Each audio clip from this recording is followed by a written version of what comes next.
Short questions, short answers by Torah teacher Ariel and eBible. Copyright Tatesei Torah Ministries 2015. All rights reserved. Here is the question that we have for us tonight. What was the meaning and importance of the Jerusalem Council? And to be sure, this is going to be a very important study tonight.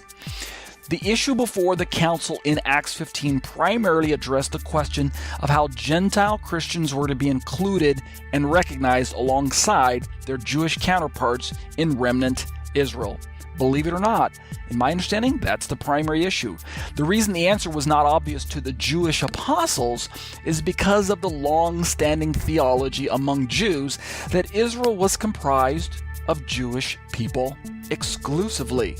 That's the foundational understanding. The conclusion of the council then was that Gentiles did not need to become proselytes in order to enjoy full covenant status in Israel, which naturally includes Torah/law participation. The term circumcision in Acts 15:1 and 5 was shorthand for, quote, conversion to Judaism, end quote. And that's going to help us understand the context of the chapter in question as we study it tonight, okay? So you guys need to firstly understand that. The council was not voting on how much law the Gentiles should keep in order to be saved, nor were they contemplating how much Torah Gentile Christians should be keeping after they become saved. Right? Believe it or not, even though that's the popular opinion on this particular chapter, that's really not the best way to approach this particular section of scriptures. And we're going to see this as we explain it later on. There was one primary question, and it had to do with how Gentiles got into Israel. That's really the primary issue that was before them. Indeed, as the council would eventually decide, and as Peter had first testified in the home of Cornelius, the inclusion of the Gentiles was by the grace of God, not by means of a man-made ceremony. That's really the primary point of them coming together. They need to talk about how do we fit the Gentiles in. How then do we understand the 4 prohibitions that we're going to read about later on in the chapter? Well, listen to this.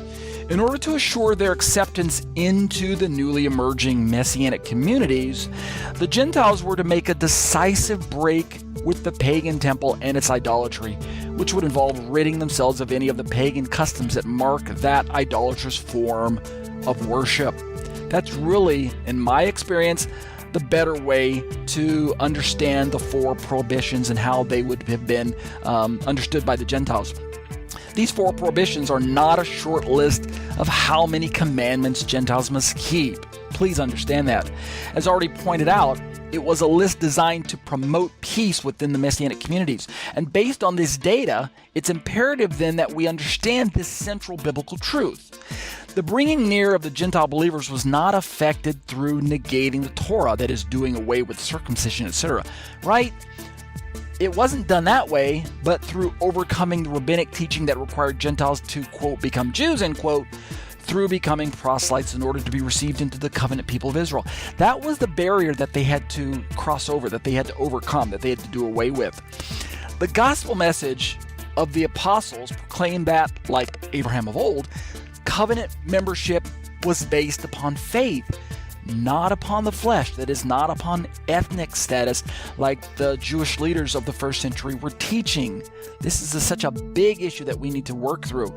Acts 15:21 affirms one law for both Jews and Gentiles to obey, particularly as both groups will learn it in the synagogues every Sabbath day. And we read that, right? Moses is taught every Sabbath day. That's where Jews and Gentiles can learn. The yoke that neither we nor our fathers could bear, like Paul said, or like Peter says in Acts 15:10, most certainly is not God's gracious Torah. It's a man-made system of righteous behavior as regulated by the prevailing policies of that day. That's the yoke that no one could bear, the extra fences that were built on top of Torah, right? Practically speaking, one Torah theology, quote unquote, believes that God historically gave one covenant document to follow as a way of life for anyone wishing to identify as covenant Israel. Naturally, this would also include those from the nations who have been grafted into remnant Israel.